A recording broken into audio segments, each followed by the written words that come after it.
Bienvenidos, queridos amigos, a un episodio más de Camino al Equilibrio.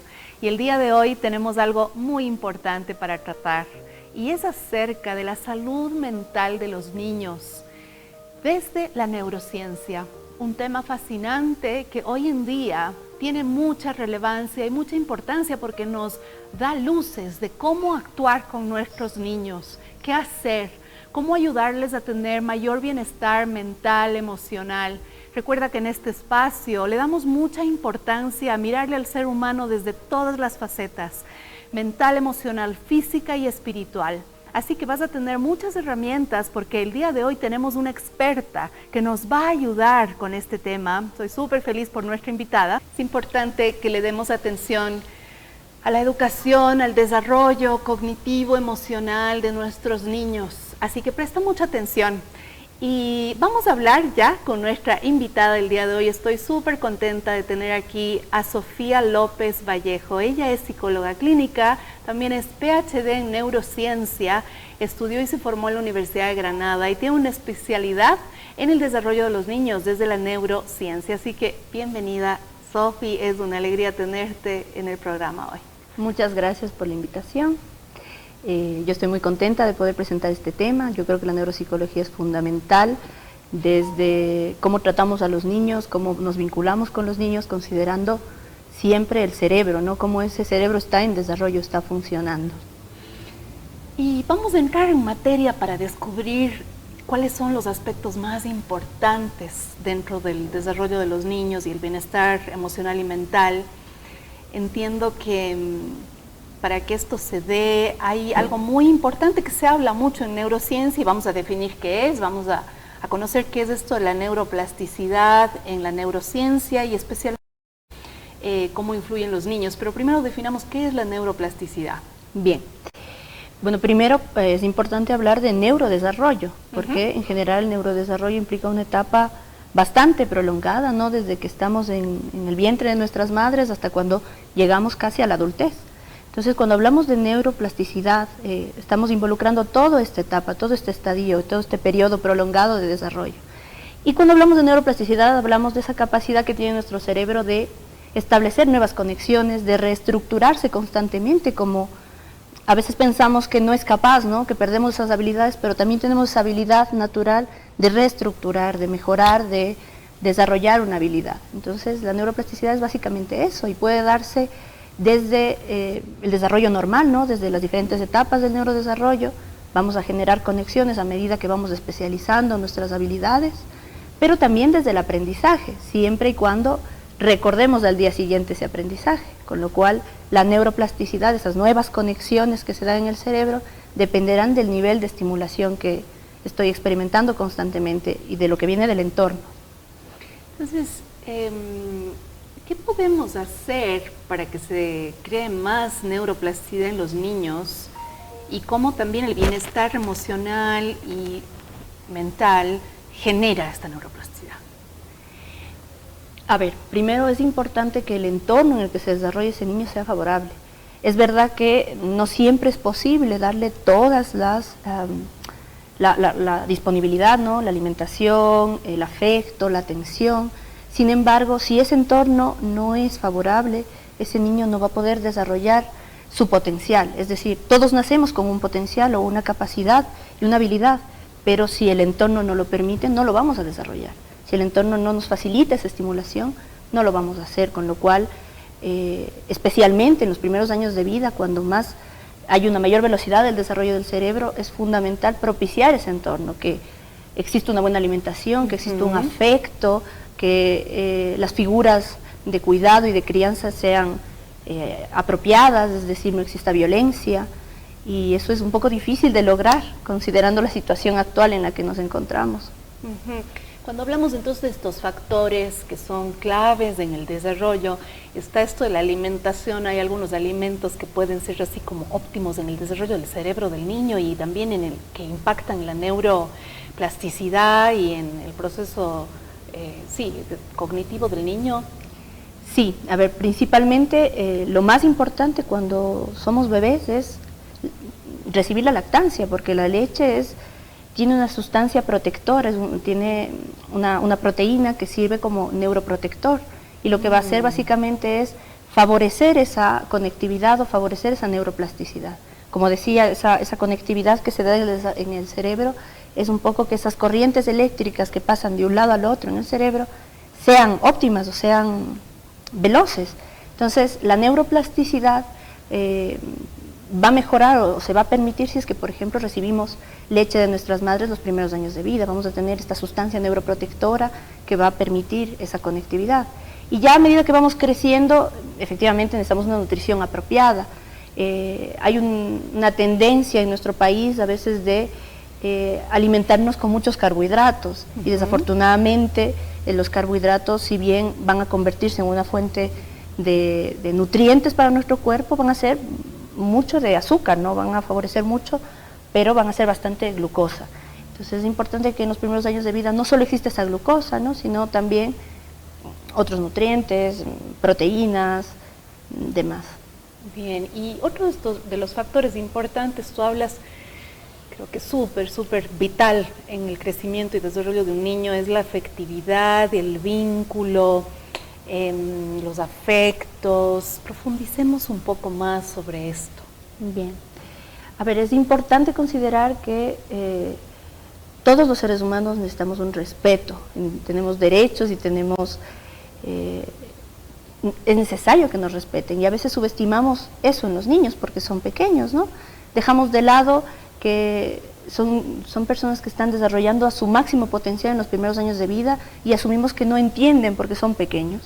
Entonces no les damos esa oportunidad, ¿no?, de compartir o de ser parte del entorno en el que se desenvuelven. A veces los postergamos y eso no les permite desarrollarse de manera óptima, con lo cual es fundamental principalmente el afecto, es decir, darle cariño, no condicionar ese cariño. Eso es súper importante. Muchas veces nuestro discurso está vinculado a condicionar cómo te comportas en función de cuánto cariño te voy a dar, y eso no es apropiado. El cariño debe ser siempre incondicional, siempre, y eso es algo fundamental para el desarrollo. Ahora, también es importante desarrollar vínculos, es decir, que aunque no exista en todos los entornos familiares la figura materna o paterna, exista una figura de afecto, de comprensión, de seguridad, porque ese niño en ese momento necesita esa figura. Poco a poco se irá independizando hasta que nos convertamos en adultos, pero los primeros años de vida tenemos una figura de referencia, y esa figura de referencia tiene que ser lo más óptima y favorable. Muchas veces no es el padre o el cuidador, sino es en el entorno educativo, la profesora, por ejemplo. Y tampoco se da mucho énfasis al cariño, al afecto, a la atención que debe dar ese educador a ese niño que está en desarrollo. Qué vital, ¿no? Me encanta lo que dices, esto de no condicionar el amor, el cariño a los niños. Yo creo que eso es fundamental para saber que puedes ser auténtico desde niño, que puedes expresar tus emociones, que puedes existir libremente, sabiendo que el amor de tus padres siempre va a estar disponible, y después eso ayuda en los vínculos posteriores. Efectivamente. Es decir, si un niño está condicionado desde que es muy pequeño a que su conducta va a depender de si le dan más o menos afecto, en la vida adulta va a estar igual, expectante de cómo su pareja, por ejemplo, se vincula con él y si debe cambiar o no su conducta. Entonces no le da esa libertad que acabas de mencionar. Y yo creo que ese es un derecho, tener la posibilidad de expresarnos libremente y de recibir el respeto y el afecto que todos merecemos. Así es, de recibir amor siendo tal y como somos, siendo auténticos.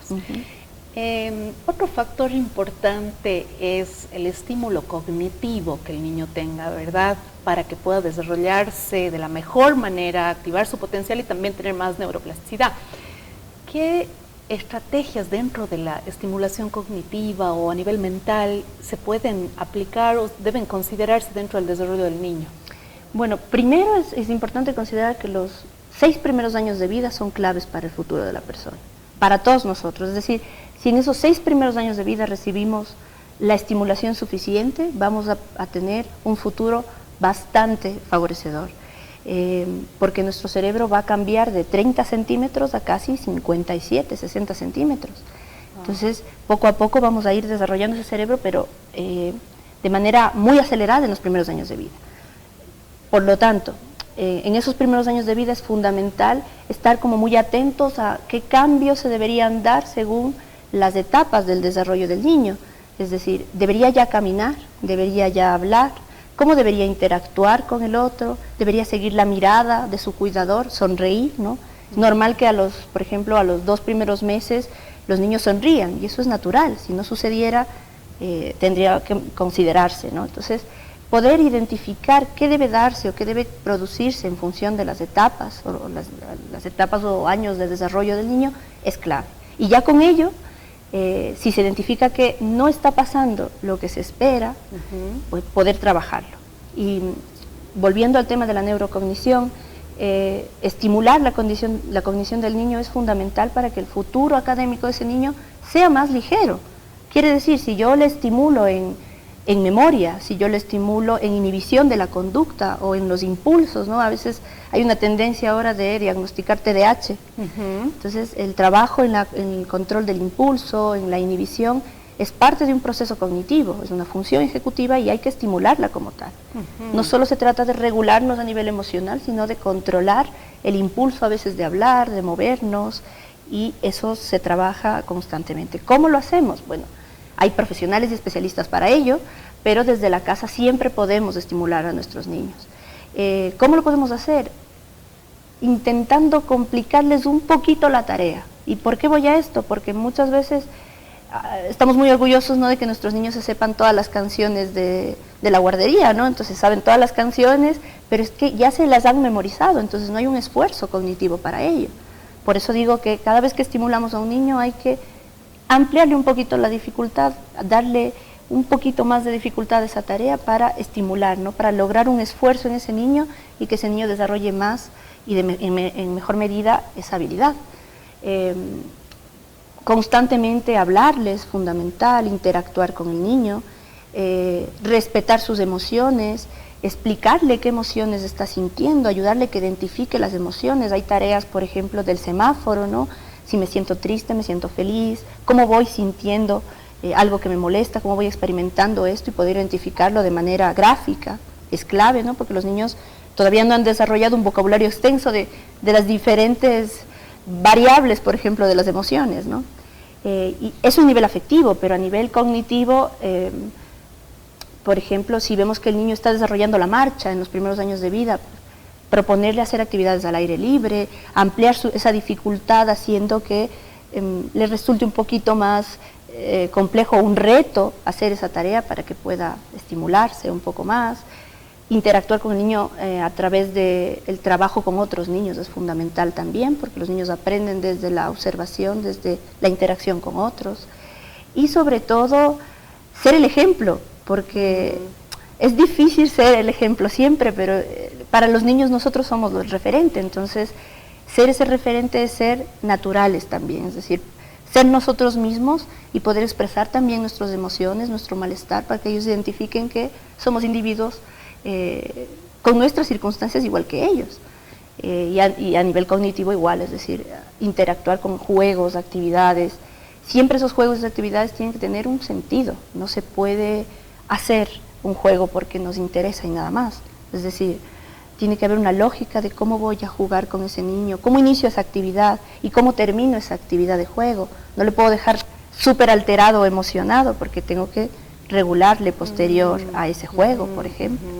Entonces, hay un montón de posibilidades, pero yo creo que principalmente escuchar, estar atento a esos gestos, identificar qué es lo que experimenta el niño y contemplar de manera, yo creo que de una manera muy afectuosa, ¿no?, si esa persona se siente incómoda, si no le gusta, cómo está trabajando o aprendiendo algo. Ser compasivo con ese niño, porque ese niño está en un proceso de aprendizaje y debemos aprovechar ese periodo de aprendizaje, de cambio significativo. Buenísimo. ¿Qué papel juega la tecnología en el desarrollo del niño mental y emocional?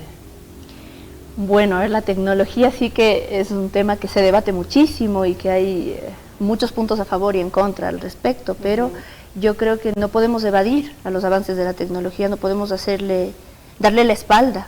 hay que trabajar con la tecnología y los profesionales de la salud mental tenemos que un poco adaptarnos a ese trabajo interactivo con la tecnología, la realidad virtual, el uso de plataformas virtuales y lo mismo en casa, es decir, no podemos evadir el uso de la tecnología porque todos estamos inmersos en esto, pero sí podemos regular ese uso. La Organización Mundial de la Salud hace poco sacó un esquema, ¿no?, de cuánto tiempo deberíamos utilizar la tecnología en niños menores a 5 años. Pero es verdad que a veces utilizamos a la tecnología como una niñera, ¿no?, como un reemplazo a lo que nosotros podemos hacer. Y es ahí cuando se da ese punto de inflexión, es decir, el punto en el que la tecnología deja de ser útil y favorable para el niño, cuando nos sirve para reemplazar algo, pero no favorece en nada, no le ayuda a crecer ni le permite interactuar. Por ejemplo, estamos muy ocupados y lo que hacemos es ponerle la televisión 6 horas, 5 horas. Entonces no hay un seguimiento a lo que se está haciendo. Entonces, si hablamos desde un punto a favor, pues el uso de la tecnología yo creo que podría ser muy beneficioso siempre y cuando se controle y se regule. Y como punto en contra, es decir, dar esa libertad de utilizar la tecnología a un niño pequeño no puede ser, porque el niño pequeño no sabe cuánto es suficiente y la tecnología siempre nos va a estimular. Entonces esa estimulación que se da en nuestro cerebro nos produce un deseo de volver a utilizar esa tecnología. ¿Cómo podemos regular esto? Pues sería conveniente no utilizar más de 30 minutos la tecnología en niños pequeños, porque no más de 30 minutos. No más de 30 minutos, porque más de ese tiempo el niño puede que se enganche mucho a esta tecnología y su reactividad emocional se vea exacerbada, es decir, es como quitarle el dulce al niño, entonces se altere, se enoje, se enfade. Y sobre todo poner los puntos claros antes de utilizar la tecnología. Yo creo que eso es más clave que el tiempo. Quiere decir, te daré el teléfono por este tiempo y cuando termine este tiempo dejamos de utilizarlo. Este es mi teléfono y te lo voy a prestar, es decir, establecer una clave previa al uso de la tecnología, porque el niño sabe cuáles son las limitaciones de ese juego o de esa tarea. Si es que no lo sabe, lo querrá utilizar todo el tiempo que sea y ahí empieza el problema de regulación emocional, la irritabilidad por no tener en la mano lo que les gusta, ¿no? Utilizar el teléfono, ver la televisión, la tablet, etcétera. Entonces, más que el tiempo, creo que la clave está en cómo estructuro la condición, es decir, cuánto tiempo vas a jugar, cómo vas a jugar, en qué espacio vas a hacerlo y con qué aplicaciones, porque hay aplicaciones que pueden favorecer y hay aplicaciones que no estimulan. Actualmente la FDA ya aprobó el uso de tecnología, por ejemplo, para niños con TDAH, pero el uso de la tecnología condicionada, ¿no? Con tareas específicas que estimulen la atención o la regulación del impulso. Entonces, no está mal el uso de la tecnología, siempre y cuando las líneas del juego, las claves estén bien establecidas. Hay un punto que dijiste anteriormente sobre tener una intención, era de las actividades, los juegos, ¿no? Una intención, un para qué estamos jugando a esto, para qué. Pienso que también es importante en la tecnología que los padres definan y los niños entiendan para qué están utilizando una aplicación, para qué entran al buscador, cuál es el objetivo, que elijamos de manera consciente. Claro, primero los adultos, porque los niños están en el proceso de aprender eso, el para qué y la conciencia. Estoy eligiendo entrar a esta aplicación por 20 minutos, lo que tú decías que es importante, definir el tiempo, el espacio, qué aplicación y para qué, porque eso define todo, es crear conciencia en el niño, de que no está tomado por la tecnología, porque yo creo que hay un aspecto de adicción en este momento, no solo con los niños, con los adultos también, en donde somos tomados por la tecnología, el teléfono, la pantalla, y ya ni sabemos, o sea, no nos damos cuenta y por media hora estuvimos haciendo un scrolling y no nos dimos cuenta de cuál fue originalmente el proceso inicial del por qué estamos ahí, o sea, ni siquiera nos damos cuenta, ¿no? Yo creo que adultos y niños, y lo que tú decías es clave, ser los que damos el ejemplo primero. Entonces los adultos tenemos que tener conciencia del uso de la tecnología para también poderles acompañar de manera consciente y amorosa a los niños. Creo que eso es fundamental. ¿Qué pasa, Sofía, en el cerebro de un niño cuando está sobreestimulado y cuando no regula bien sus emociones? ¿Y qué podríamos hacer para que el niño regule las emociones? ¿Qué estrategias tenemos de regulación emocional? Bien, es fundamental que se considere principalmente que la tecnología estimula constantemente, entonces da una especie de circuito de recompensa, el mismo circuito de recompensa que se da en las adicciones. Entonces es un circuito de recompensa que trabaja con neurotransmisores como la dopamina, ¿no? Entonces como que da vuelta, ¿no? Y está constantemente en circulación. Y si eso se sobreestimula, pues vamos a tener una especie de craving, ¿no? De deseo por, de intención y deseo por, sin una claridad sobre por qué lo hacemos o un objetivo claro. Entonces, claro, el cerebro cuando está sobreestimulado es como que si todo estuviera hiperactivado. Si vemos una resonancia en un cerebro sobreestimulado, vamos a ver colores por todo lado, ¿no? Intensidad de colores, con lo cual nuestra atención no va a ser fija. Y eso es uno de los principales problemas que vemos en la actualidad, ¿no? El uso de la tecnología y los problemas de atención. Ya no resistimos media hora de lectura, ya no resistimos 10 minutos de conversación, porque nuestra atención ya se dispersa y está en la búsqueda de gratificación inmediata. Y la vida no es de gratificación inmediata. No, en la vida no le das un check y te dan un premio. Entonces esa gratificación inmediata no se puede experimentar en la vida real y es por eso que se produce esta sensación de deseo, de gusto, de satisfacción. Entonces, es fundamental considerar que ese uso de la tecnología sí que podría hiperactivarnos, ¿no? Si es exacerbado, si no está controlado y no tiene un objetivo. Ahora, me preguntabas... En regulación emocional para los niños, ¿qué podríamos hacer? ¿Cómo ayudarle a que el niño, primero, bueno, se autorregule, porque es importante que él conozca mecanismos simples para que regule sus emociones y luego qué estrategias tenemos disponibles en este momento que la neurociencia aprueba, que de pronto hay estudios de neurociencia que aprueban? Bien.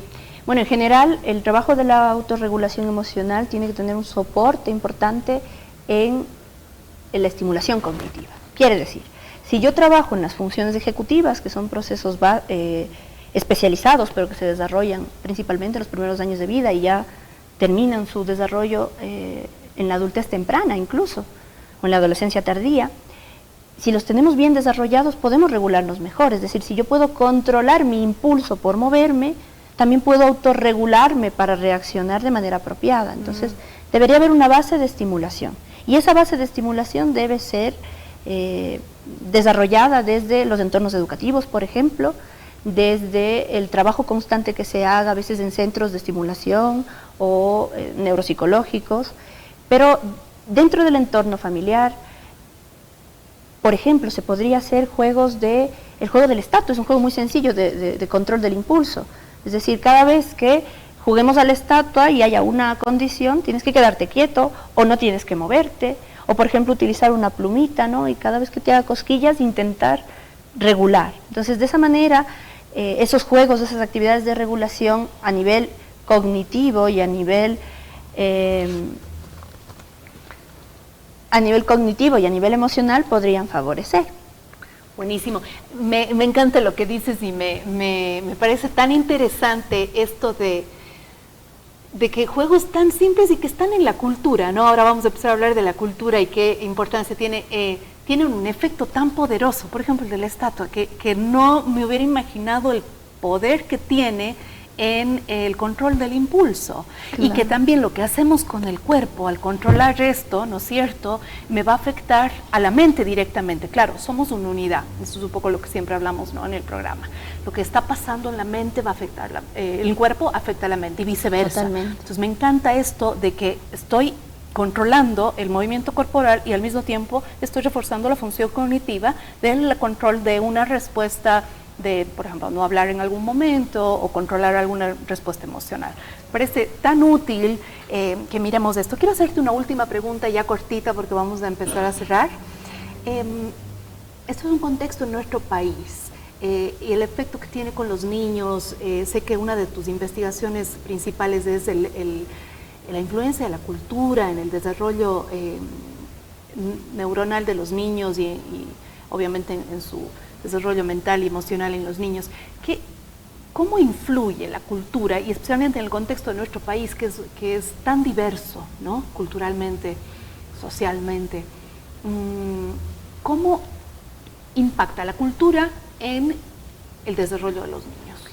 Bueno, yo creo que es fundamental tener en cuenta en cada trabajo o actividad que hacemos en el entorno educativo, por ejemplo, o en el entorno clínico, la población con la que estamos trabajando, es decir, de dónde viene, cuál es su entorno, cuál fueron sus posibilidades, cómo se desarrolló, si viene de un entorno de pobreza, porque hay que considerar que dentro de la cultura también tenemos a la pobreza como una condición, si es que viene de un entorno rural, si viene de un entorno urbano, porque habrán ciertas características que van a involucrarse en nuestro desarrollo, porque es el entorno en el que nos desarrollamos o interactuamos. Con lo cual, la cultura es clave, es decir, la manera en la que una persona o un niño de Asia comprende la manera de ver la interacción con otros, no es la misma que vemos nosotros. La cosmovisión andina no es igual que la manera en la que se puede ver el entorno en un país, por ejemplo, norteamericano, o hispano, otro país hispanohablante o cualquier otro país anglosajón. Entonces, es clave cómo yo percibo el entorno, por ejemplo, qué expectativas tengo sobre la educación de mis hijos, es fundamental. Yo espero que mis hijos logren cierto nivel académico o no, eso va a tener una gran influencia en cómo yo eduque a mi niño. Yo pienso que es fundamental una alimentación sana, voy a darle a ese niño la alimentación que requiere o la voy a vender, porque quizá prefiero vender ese alimento que estoy produciendo y no darle a mi hijo, ¿no? Porque me beneficia a nivel económico. Eso es importante. Por ejemplo, ¿tengo acceso a todos los servicios o no los tengo? Eso tiene que ver con la cultura, tiene que ver con nuestro entorno. Y por otro lado, es fundamental, por ejemplo, y algo para que quede muy claro, no es lo mismo un niño que habla 2 idiomas a un niño que no lo habla. Y ahí estamos volviendo al tema de la inhibición. La capacidad de inhibir un lenguaje, es decir, encender o apagar un interruptor para hablar en un idioma o en otro, ya es un ejercicio cognitivo, ya es un ejercicio de función cognitiva. Y eso repercute en nuestra regulación conductual. Entonces, es súper interesante como considerar el entorno, es clave. Me hubiera gustado dar muchas más estrategias y poder explicar en detalle qué se puede hacer, pero yo creo que siempre tenemos acceso a la tecnología para poder leer e informarnos, y creo que es responsabilidad de los cuidadores y los padres estar en constante esfuerzo e información de lo que se puede hacer con el niño, porque un niño es la esperanza de lo que va a pasar en el futuro, entonces tenemos que darle la oportunidad de que tenga todo para desarrollarse de la manera más óptima. Así es. Me ha encantado tenerte en el programa. Hemos aprendido muchísimo el día de hoy. Estoy segura que todos ustedes tomaron nota de esta valiosísima información. Nuevamente, gracias, Sofi, por todo el aporte maravilloso. Y con eso vamos a ir empezando a cerrar nuestro programa. Después de tanta información maravillosa de cómo tener a nuestros niños saludables y desarrollando su máximo potencial a nivel mental, físico y emocional. Recuerda que los niños son el futuro, así que con todo el amor y la conciencia, infórmate para que puedas acompañarlos en su desarrollo de la mejor manera. Con eso te dejo y nos vemos en el próximo episodio de Camino al Equilibrio.